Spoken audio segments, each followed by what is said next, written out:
Assalamualaikum warahmatullahi wabarakatuh. Alhamdulillah, pada sore hari ini kami sebagai Humas Pesantren Modern Al-Manar ingin sedikit memberi penjelasan teknis, yaitu pengerjaan tugas santri selama masa belajar di rumah.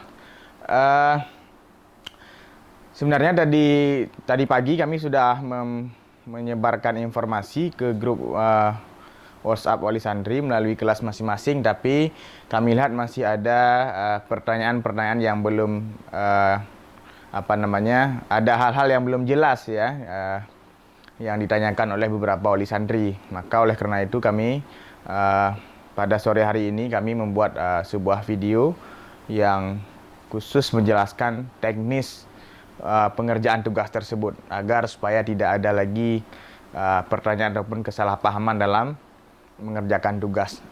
Sebelumnya kami mohon maaf, seharusnya hari ini tayang perdana video kelas online, tapi tadi pagi kami ada kendala masalah di internet, jaringan internet, jadi tidak bisa kami upload videonya, sehingga kita cancel ke esok hari mulai tayang video kelas online-nya. Untuk hari ini saya pikir tadi sudah ada video arahan dari pimpinan Ustadz Ikram, dan sore hari ini saya buat video teknis pengerjaan tugas. Sebelumnya kami ingin jelaskan kenapa kita membuat kelas online ini. Memang di awal masa belajar di rumah atau di awal kita pulangkan santri sejak 17 Maret 2020. Jadi ada masukan dan masukan dari wali santri, usulan untuk membuat kelas online berupa semacam Zoom ya, aplikasi Zoom.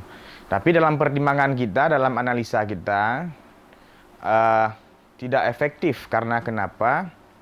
Yang pertama, kami memperhatikan ada kesenjangan fasilitas internet di rumah masing-masing, sehingga dalam aplikasi Zoom itu dituntut anak-anak secara personal, face to face dengan wali kelasnya. Sedangkan kondisi wali santri atau santri Al-Manar sendiri tidak semuanya memiliki fasilitas yang memadai. Kenapa kami bilang seperti itu? Karena setelah kami buat live streaming pimpinan pesantren, ada malam, saya lupa tanggalnya, jadi ada berapa komplain dari wali, menghubungi kami, humas dan juga wali kelas, mengatakan, Ustadz, kami tidak bisa menonton video live streamingnya karena kami tidak punya smartphone dan segala macam. Ditambah lagi masalahnya adalah anak-anak tidak semuanya membawa pulang buku, walaupun jauh sebelum perpulangan pimpinan pesantren Ustadz Ikram sudah mengingatkan kepada santri untuk membawa pulang buku. Tapi di anak-anak sendiri, menurut pantauan kami ya, juga ada laporan dari wali santri tidak membawa pulang buku, hanya sebagian buku yang dibawa pulang. Karena saat itu dalam pikiran kami pun juga santri mungkin liburannya masa isolasi hanya sebentar ya kan, yang seperti kita rencanakan tuh hanya berapa minggu kemarin tuh, tapi keadaannya tidak mendukung sehingga berubah lagi. Sedangkan kita pun juga menerima telepon dari wali santri untuk ke pesantren untuk mengambil buku dan pakaian dan semacamnya. Tapi kita tutup karena kenapa? Memang keadaannya seperti itu. Kita pun melarang orang datang secara berkerumunan dan semacam itulah. Jadi kita pun lokasi pesantren pun dekat dengan puskesmas, kapolsek, sehingga dilihat oleh orang-orang sekitar. Tidak mungkin kita mengizinkan para wali santri untuk datang ke sini untuk mengambil buku dan segala macam. Atas semua permasalahan tadi, maka kami bermusyawarah Dewan Guru untuk tidak membuat kelas online ataupun semacam, kalau di guru di luar misalnya di sekolah-sekolah umum, para guru membuat tugas kemudian mengirim ke grup WA, kemudian anak-anak mengerjakan. Dan kami sendiri menurut pertimbangan kami tidak efektif seperti itu, dan maunya kita harus ada tatap muka dengan santri, dalam artian seperti kelas online yang kita buat ini. Jadi tidak hanya mengirim tugas lalu mengerjakan, kami tidak mau hanya mengikuti sebagai formalitas saja ya. Karena di peraturan menteri pun yang dikeluarkan oleh Kemendikbud dan Dirjen Pendis Islam Kementerian Agama juga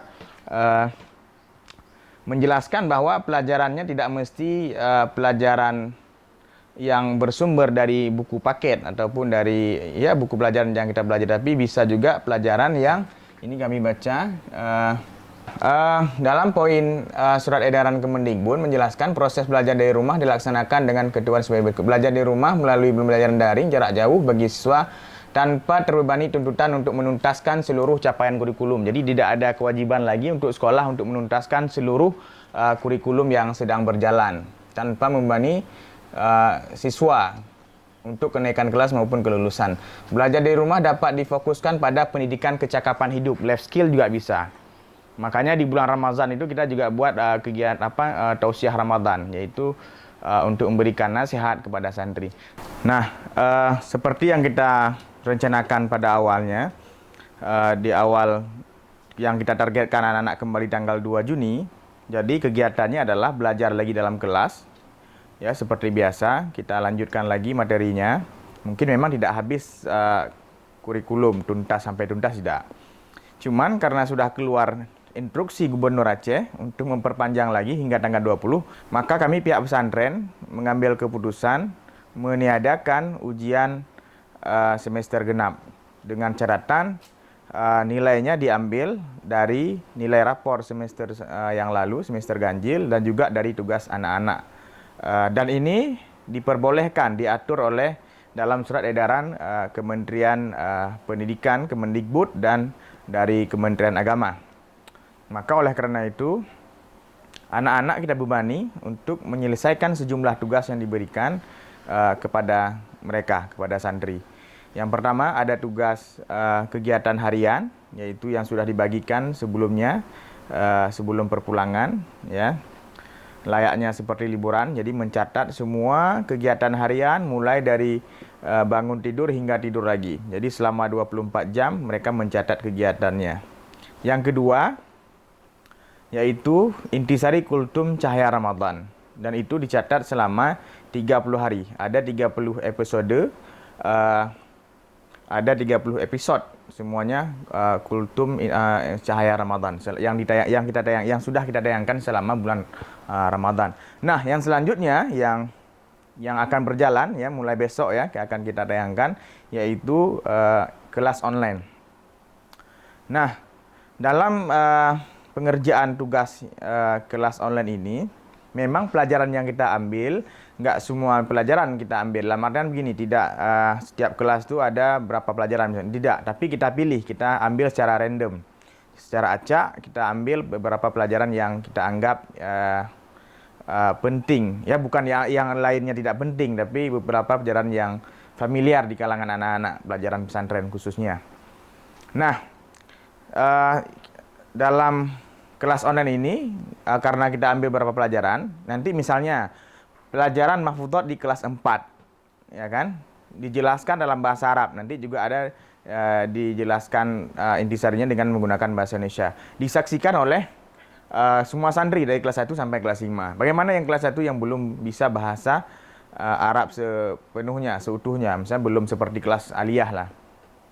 Jadi di kelas 1 sampai kelas 3 misalnya, nanti tugasnya berbeda. Misalnya di kelas 4 mereka wajib menjelaskan intisari dengan bahasa Arab, tapi yang kelas 1 kita minta menulis intisari hanya beberapa bait saja. Misalnya cuma 1 bait, ya, 1 baitan.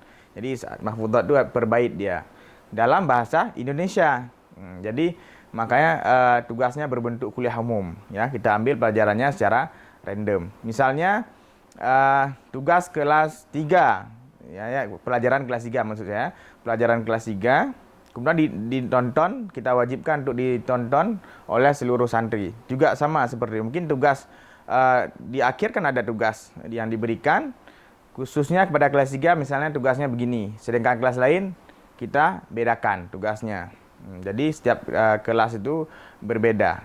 Khususnya yang pelajaran aliyah. Kalau pelajaran aliyah itu kan nggak mungkin yang kelas 1 itu bisa memahami seutuhnya. Jadi ada perbedaan. Nanti akan dijelaskan secara detail setiap kami kirim jam tayang video, akan kita jelaskan. Misalnya kelas hari ini tentang mahfudhot misalnya untuk kelas 4. Kelas 4 dan kelas 5 jawabnya seperti ini. Dan kelas 1 sampai kelas 3 jawabnya seperti ini. Nah, sepertilah kita atur. Nah, untuk mengenai jam tayangnya, kita akan upload misalnya jam 9 pagi, ya kan, tayang perdana. Apakah wajib nonton di jam 9 pagi? Kita anjurkan jam 9 pagi nonton semua biar rata. Tapi kalau misalnya ada yang belum tidak sempat atau tidak ada waktu nontonnya, maka bisa di jam 10, jam 11 dan seterusnya. Yang penting apa? Menulis di kolom komentar setiap video, ya, sebagai absensi, bahwa menandakan bahwa santri tersebut betul-betul menonton video tersebut. Nah, kemudian pengerjaannya sama seperti tugas sebelumnya, boleh diketik maupun ditulis tangan. Dari ke semua tugas yang diberikan tadi ada 3, tugas harian, tugas intisari kultum, dan kelas online. Semuanya diperbanyak sesuai harinya. Kalau untuk tugas harian, sebanyak berapa hari? Misalnya sampai tanggal 20 nanti kita liburan. Berarti selama 20, dari 17 terhitung 17 Maret sampai dengan 20 Juni menulis tugas harian selama dia berada di rumah. Sedangkan intisari diperbanyak selama 30 lembar. Sedangkan kelas online selama kelasnya berlangsung. Misalnya ada nanti kita totalnya ada 34 judul, berarti 34 kelas misalnya. Maka diperbanyak sebanyak itu. Jadi diperbanyak sendiri, filenya sudah dikirim, nanti tinggal di-copy aja. Di-copy, di-fotokopi, kemudian nanti bisa dijilid. Di akhirnya bisa dijilid. Bagi yang mengetik silahkan, ya. Nah, kita berharapnya para santri mengerjakannya dengan sungguh-sungguh, tanpa harus mencontek ataupun mengcopy paste punya kawan, ya. Kalian dengar sendiri, ya, cerna sendiri, itu akan lebih baik, ya. Jujur itu hebat, ya. Qulil haqqa walau kana muran, ya. Walaupun susah misalnya kalian sulit mencerna, ya berusahalah untuk belajar. Bertanya boleh. Misalnya ada nomor wali kelas, tanya sama wali kelas, boleh? Tidak. Kami sudah menganjurkan untuk sering berkonsultasi dengan wali kelas masing-masing, ya. Jadi silakan bertanya jika ada hal yang tidak paham. Nah, selanjutnya selain di kelas online ini, selain mata pelajaran, kita juga akan share video. Misalnya ada kisah inspirasi yang kita ambil dari channel YouTube lain yang itu bisa membuat termotivasi para santri, juga kita akan masukkan dalam jam belajarnya, maksudnya termasuk dalam materinya. Nanti anak-anak diminta untuk menulis intisari, ya kan? Intisari ataupun dari kisah-kisah yang menginspirasi para santri. Jadi setiap hari itu kita jadwalkan ada 3 video, ya. Ada 3 video, 2 pelajaran dan 1 bisa jadi film, mungkin bisa jadi video pendek yang bisa memotivasi dan menginspirasi para santri. Nah, jika ada misalnya ada santri bahkan sudah pernah menghubungi kami, tidak ada fasilitas, ya, ataupun smartphone ataupun tidak ada jaringan internet yang membuat para santri tersebut tidak bisa menonton lah, ataupun tidak ada yang bisa membantu, ataupun ya dengan segala permasalahan yang dihadapi lah, itu bisa menghubungi wali kelas secara pribadi dan menjelaskan permasalahan yang dihadapi. Kita akan berikan solusi, ya. Dan ini memang dari dulu, dari awal liburan itu kita memang sangat-sangat mempertimbangkan hal-hal yang begini, hal-hal yang seperti ini. Kita sangat mempertimbangkan hal-hal yang seperti ini. Kesenjangan fasilitas yang dimiliki oleh wali santri ataupun santri. Jangan sampai nanti seperti yang diusulkan oleh beberapa wali, belajar dengan Zoom. Misalnya kita ikuti belajar dengan Zoom, tapi ada sebagian santri tidak bisa mengikuti kelas ini. Kami juga harus memperhatikan bagaimana perasaan mereka. Nah, kalau di YouTube, kenapa kita buat yang seperti kuliah umum? Misalnya ada santri yang tidak ada fasilitas smartphone atau segala macam, dia bisa menonton secara bersama. Misalnya dia bisa ke rumah kawannya yang terdekat dan segala macam. Jadi tidak dituntut untuk dia masuk secara personal ke aplikasi tersebut, tapi dia bisa ditonton secara bersama, ya kan? Makanya kita pilih platform YouTube sebagai salah satu media belajar online kita. Nah, kepada wali santri, kami juga mengharapkan untuk terus mengikuti berita up to date mengenai pesantren, ya. Kita terus update setiap informasi mengenai masuk asrama santri yang kita jadwalkan mulai tanggal 20, mungkin tidak di tanggal 20 kita kembali ke pesantren dengan catatan kalau pemerintah Aceh tidak mengeluarkan lagi instruksi, kita akan kembali di tanggal 20, tapi pastinya bukan di tanggal 20, mungkin bisa jadi di tanggal 21 ataupun 22. Kita buat lagi masuknya per kelas, jadi tidak secara serentak satu kelas 1 sampai kelas 5 langsung di hari yang sama. Kita menghindari kerumunan tadi dan tetap mengikuti protokol kesehatan, menggunakan masker, dan menyiapkan beberapa vitamin, misalnya madu dan segala macam hand sanitizer dari rumah dan segala macam. Tapi kita sediakan juga nanti di pesantren. Itu yang ada dalam pikiran kita ketika anak-anak ini sudah kembali ke pesantren. Namun tetap ya, yang namanya ini cobaan, ujian dari Allah, ya kan? Kita tetap berikhtiar menjaga diri. Ini bentuk daripada ikhtiar kita kepada Allah, yaitu menggunakan masker dan segala macam. Semuanya sudah Allah atur. Kita sebagai hambanya ya wajib berusaha, berikhtiar kepada Allah Subhanahu wa taala. Selain itu, kami juga ingin menyampaikan ada beberapa juga pertanyaan dari wali santri yang kita tampung dalam beberapa hari ini mengenai biaya pendidikan ataupun SPP. SPP tetap kita ambil seperti yang sudah kita jelaskan, maklumat ataupun ya maklumat yang sudah diberikan oleh bendahara di awal tahun masuk. Kita tetap ambil SPP santri selama santri itu tercatat aktif sebagai santri Al-Manar. Sama halnya di lembaga lainnya, selama siswa ataupun santri tersebut atau mahasiswa di kampus tercatat masih aktif, dia tetap harus membayar SPP santri. Nah, mengenai misalnya ada kendala, itu bisa menghubungi langsung secara pribadi bendahara kami, yaitu Ustadz Zawil Kiram. Yang kita ambil hanya SPP ya, tanpa uang makan.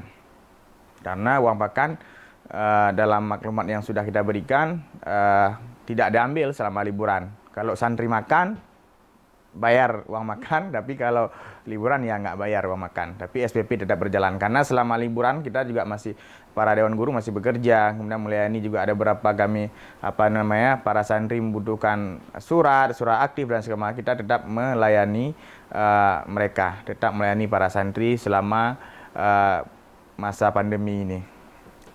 Dan semoga kita berharap ke depannya tidak lagi pemerintah Aceh mengeluarkan, apalagi sebelumnya sudah mengeluarkan Aceh besar ini termasuk zona hijau ya. Kita berharap instruksi selanjutnya tidak ada lagi larangan ataupun ya kita berharap tidak ada lagi surat edaran yang tidak membolehkan lagi beraktivitas lembaga pendidikan pesantren seperti Al-Manar ini. Saya pikir demikian penjelasan singkat kami ya.